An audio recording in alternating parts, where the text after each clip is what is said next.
হাই friends, কি খবৰ? ভালনে? খুব গৰম পৰিছে ন?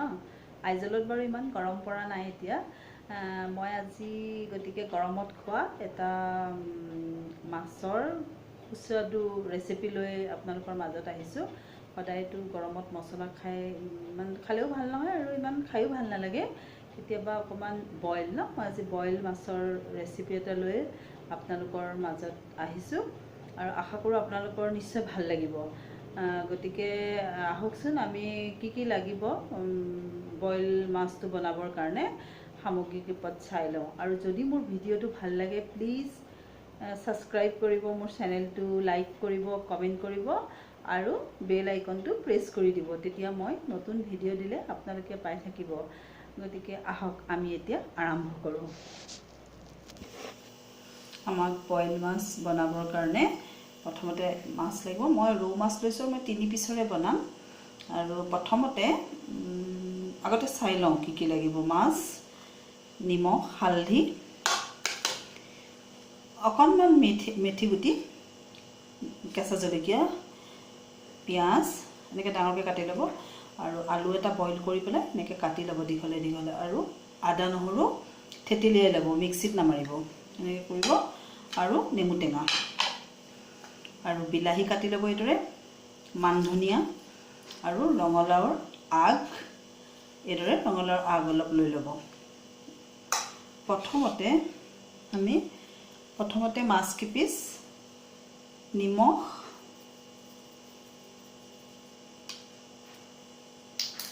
হালধি আৰু নেমু টেঙা দি ভালকৈ সানি ল'ব লাগিব।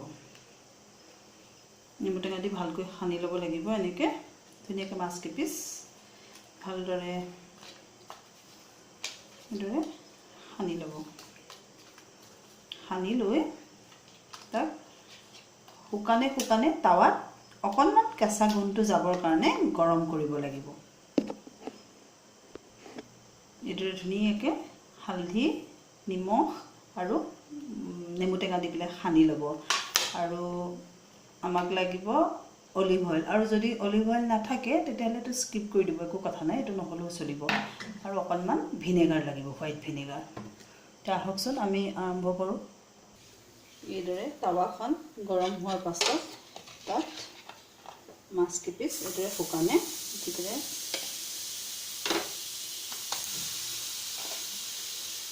দুইটা চাইড অকণমান কেঁচা ভাৱটো যাবৰ কাৰণে হ'বলৈ দিব। এইদৰে এটা চাইড হ'লে উল্টা চাইডটো কৰি দিব।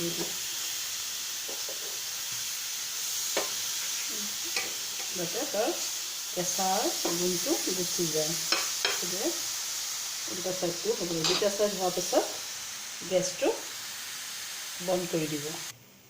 তাৰপাছত এখন কেৰাহী গৰম কৰিব আৰু কেৰাহীখন গৰম কৰি তাত অকণমান অলিভ অইল দিব। অকণমান অলিভ অইল দিব, বেছি নিদিব, অকণমান দিব অলিভ অইল। আৰু যদি অলিভ অইলটো আপোনালোকৰ নাথাকে তেতিয়াহ'লে একো দিব নালাগে, অকল শুকানকৈ কেৰাহীখনত মেথি গুটি দিলেই হ'ব।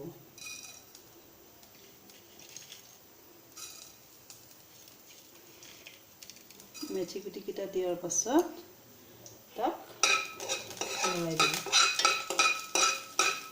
গেছটো ল'তকৈ অকণমান বঢ়াই থ'ব আৰু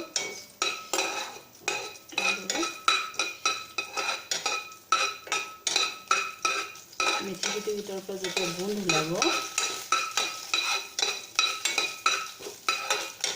তেতিয়া তাত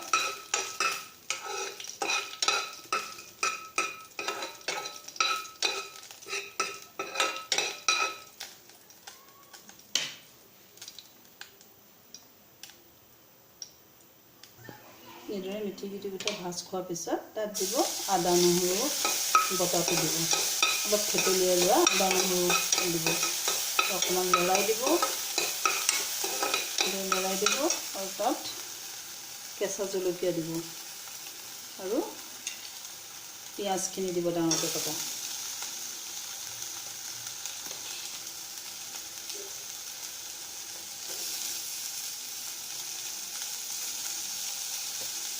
পিঁয়াজখিনি দিব আৰু গেছটো একদম চিমত থৈ পেলাই এনেকৈ ভাজিব। আৰু যদি আপোনালোকৰ অলিভ অইল নাই দিয়ে তেতিয়া কেঁচাকৈ মানে একো নিদিয়াকৈ ভাজি থাকিব শুকানে। কেৰাহীটোত একোৱে দিব নালাগে তেল তেতিয়া। যদি অলিভ অইল নাথাকে একো নিদিব, শুকানে ভাজিব।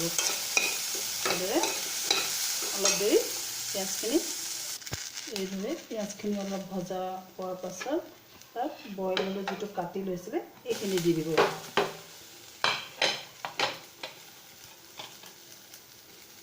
আপোনালোকে এইদৰে বনাই খালে এবাৰ খালে আকৌ খাব মন যাব, বহুত টেষ্টি হয়। এইদৰে আলুখিনি দিব আৰু লগে লগে ৰঙালাওৰ আগ এনেকৈ ঠালো অকণমান দি দিব। এইদৰে অকণমান হালধিও দি দিব, ৰঙালাওৰ আগখিনি দি দিব। এইদৰে ৰঙালাওখিনি দি ভালকৈ লৰাই দিব। এইদৰে ভালকৈ লৰাই থাকিব আৰু গেছটো চিমত থৈ দিব যাতে পিঁয়াজখিনি জ্বলি নাযায়।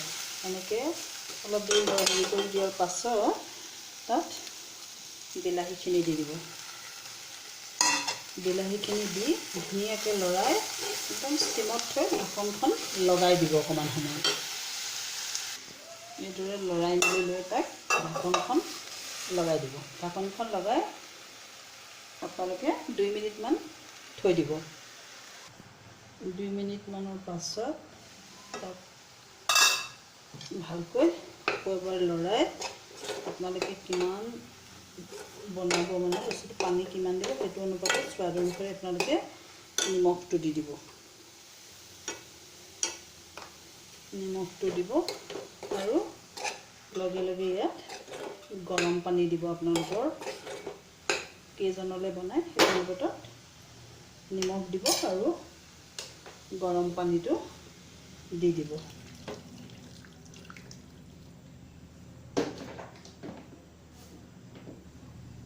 এইদৰে গৰম পানীটো দিয়াৰ পাছত ধুনীয়াকৈ লৰাই গেছটো পূৰা ফুল কৰি দিব।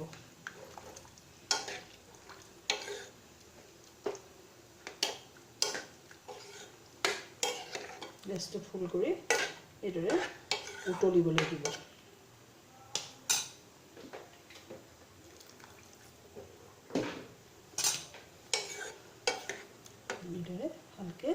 এইদৰে ভালকৈ উতলিবলৈ দিব।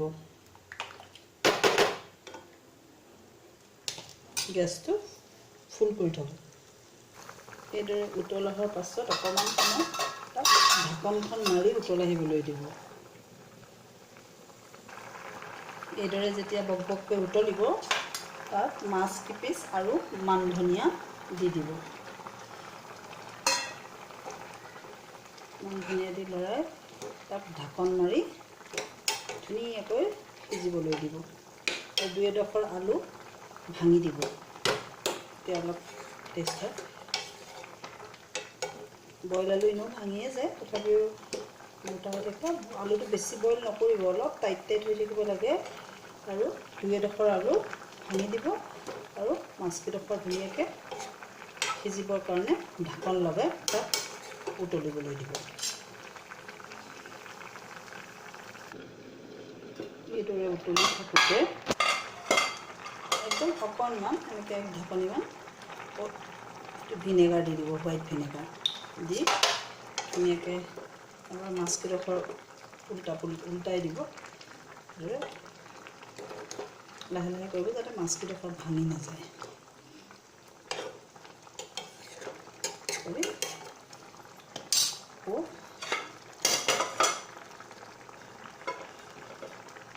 ঢাকনখন লগাই অকণমান সময় ভালদৰে উতলিবলৈ দিব।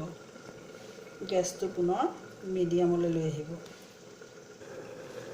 এইদৰে 15 মিনিটমান ঢকাৰ পাছত গেছটো কিন্তু বহুত কমত থৈ এনেকৈ উতলিবলৈ দিয়াৰ পাছত প্ৰায় মাছ ৰেডি হৈ গৈছে। এতিয়া আপোনালোকে গেছটো বন্ধ কৰি দিব। ফ্ৰেণ্ডছ, বইল মাছ ৰেডি হৈ গৈছে। আশা কৰোঁ আপোনালোকৰ মাছটো এনেকৈ বনাই খাই আপোনালোকে ভাল পাব। আৰু এবাৰ খালে আৰু এবাৰ বনাই খাবলৈ মন যাব। গৰমত খুবেই টেষ্টি হয়। আশা কৰোঁ আপোনালোকে নিশ্চয় এইটো এবাৰ ট্ৰাই কৰিব। আজিলৈ আহিছোঁ, ধন্যবাদ।